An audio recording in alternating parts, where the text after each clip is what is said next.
and welcome to Frankly Speaking. And joining me tonight is the man of the moment, the man who scripted history, the man who's put India not just on the world map, but on the map of the moon.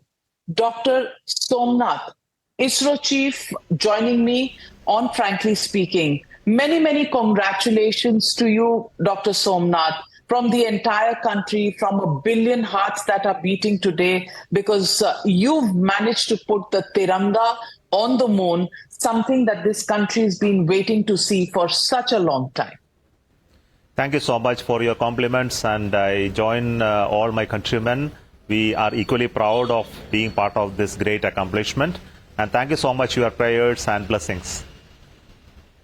Dr. Somnath, 4 years ago, Chandrayaan-3 made an attempt, came a whisker close to achieving the results. Did the little slip between the cup and the lip in 2019 really weigh on your mind when you were looking at the countdown today to Chandrayaan reaching the moon?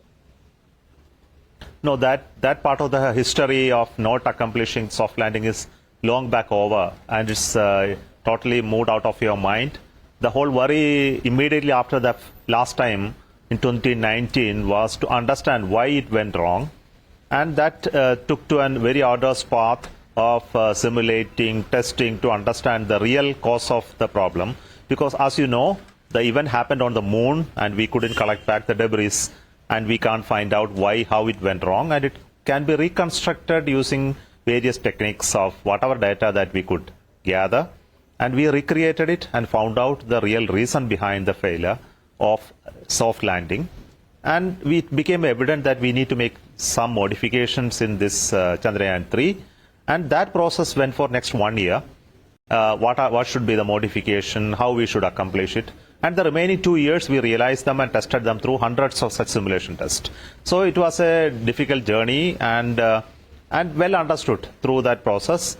And our understanding of the whole design of the lander and its method to achieve soft landing improved quite a lot after the failure. As you all know that failure is a great teacher, and it taught us many new things which we incorporated in Chandrayaan-3. So we were very confident this time we should be making it. The last 19 minutes just making the soft landing possible on the moon, and it's often described as those 20 minutes of terror, many people call it. So what was going through your mind at that time? Because you look like you're cool as a cucumber, nothing ruffles you. But clearly your mind must be working on certain options. If this happens, what will I do? If that happens, what was going on in your mind? As you know very well that this was a high-ticket mission because we had to achieve success this time.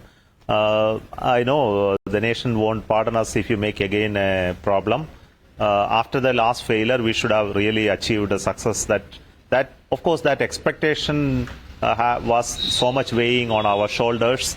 Beyond that, that event of 19 minutes, 20 minutes, what we were watching, it was of no consequence to our actions there, because it is all programmed on how to achieve it. And whatever we thought that can go wrong should have gone wrong much ahead of it, and we should have known about it. So by the time the whole landing process started, everything was healthy. Entire failures that we assumed that could have happened were not happening. So in fact, it was a very smooth ride, as you would have seen in the curve, one over the other. It was perfectly following the track. Even it achieved the landing at exactly almost the same time as we originally intended it to land softly on the location. And we found that the nominal mission was accomplished in this particular landing, and no off-nominalities or even failures or contingencies were exercised. The only thing we were watching at certain time or distances from the surface of the moon, certain events were supposed to be triggered in case anything goes wrong. And we were carefully watching to see whether such events are getting triggered or not. And nothing was happening. I think once we saw it didn't happen at 8 kilometers, it didn't happen at 800 meters. It didn't happen at 150 meters. We were very happy. So we were only looking for those things to happen or not to happen. Other than that, we were not worried otherwise.